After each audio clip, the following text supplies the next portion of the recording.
तो दोस्तों, page industries limited ने अपने Q4 FY26 के ऑडिटेड रिजल्ट्स अनाउंस कर दिए हैं। चलिए जल्दी से देखते हैं कि इस क्वार्टर कंपनी का परफॉर्मेंस कैसा रहा। सबसे पहले बात करें रेवेन्यू फ्रॉम ऑपरेशंस की। Q4 FY26 में कंपनी की रेवेन्यू रही करीब 1253 करोड़ रुपए, जो पिछले क्वार्टर Q3 FY26 में करीब 1387 करोड़ रुपए थी। यानी क्वार्टर ऑन क्वार्टर बेसिस पर रेवेन्यू में लगभग 10% की गिरावट देखने को मिली। वहीं पिछले साल Q4 FY25 में रेवेन्यू करीब 1098 करोड़ रुपए थी, यानी ईयर ऑन ईयर बेसिस पर करीब 14% की ग्रोथ देखने को मिली। अब बात करते हैं टोटल इनकम की।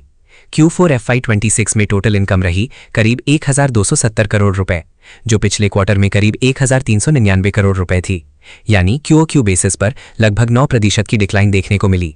वहीं Q4 FY25 में टोटल इनकम करीब 1118 करोड़ रुपए थी, यानी ईयर ऑन ईयर बेसिस पर करीब 14% की ग्रोथ रही। अब एक्सपेंसेस पर नजर डालते हैं। Q4 FY26 में टोटल एक्सपेंसेस रहे करीब 1031 करोड़ रुपए, जो Q3 FY26 में करीब 1108 करोड़ रुपए थे, यानी क्वार्टर ऑन क्वार्टर बेसिस पर एक्सपेंसेस में लगभग 7% की कमी आई है। वहीं पिछले साल Q4 FY25 में एक्सपेंसेस करीब 900 करोड़ रुपए थे, यानी ईयर ऑन ईयर बेसिस पर करीब 15% की बढ़त देखने को मिली।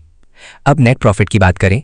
Q4 FY26 में पेज इंडस्ट्रीज का नेट प्रॉफिट रहा करीब 179 करोड़ रुपए, जो Q3 FY26 में करीब 190 करोड़ रुपए था, यानी क्वार्टर ऑन क्वार्टर बेसिस पर नेट प्रॉफिट में लगभग 6% की डिक्लाइन देखने को मिली। वहीं पिछले साल Q4 FY25 में नेट प्रॉफिट करीब 164 करोड़ रुपए था, यानी ईयर ऑन ईयर बेसिस पर करीब 9% की ग्रोथ देखने को मिली। अब बात करें टोटल कॉम्प्रिहेंसिव इनकम की। Q4 FY26 में टोटल कॉम्प्रिहेंसिव इनकम रहा करीब 182 करोड़ रुपए, जो पिछले क्वार्टर में करीब 190 करोड़ रुपए था, यानी QOQ बेसिस पर करीब 4% की गिरावट देखने को मिली।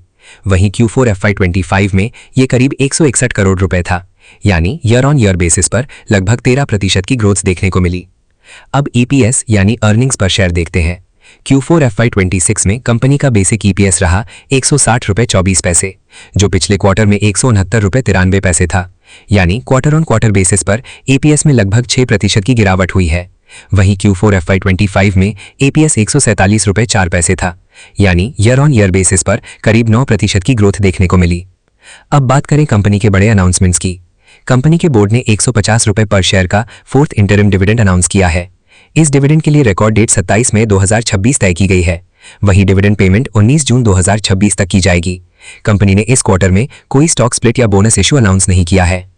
ओवरऑल देखा जाए तो कंपनी ने इस क्वार्टर में ईयर ऑन ईयर बेसिस पर अच्छी ग्रोथ दिखाई है, हालांकि सीक्वेंशियल बेसिस पर थोड़ी सॉफ्टनेस देखने को मिली। रेवेन्यू ग्रोथ स्टडी रही और प्रॉफिटेबिलिटी भी मजबूत बनी हुई है। अब देखना होगा कि आने वाले क्वार्टर्स में consumer demand, premium product mix और एक्सपेंशन स्ट्रैटेजी कंपनी की ग्रोथ को कितना सपोर्ट करते हैं। अगर आपको यह वीडियो यूजफुल लगा हो तो वीडियो को लाइक करें, चैनल को सब्सक्राइब करें और बेल आइकन जरूर दबाएं। धन्यवाद। डिस्क्लेमर, ये वीडियो सिर्फ एजुकेशनल पर्पस के लिए है। ये कोई बाय या सेल रिकमेंडेशन नहीं है। स्टॉक मार्केट में निवेश करने से पहले अपनी खुद की रिसर्च जरूर करें या अपनी फाइनेंशियल एडवाइजर से सलाह लें।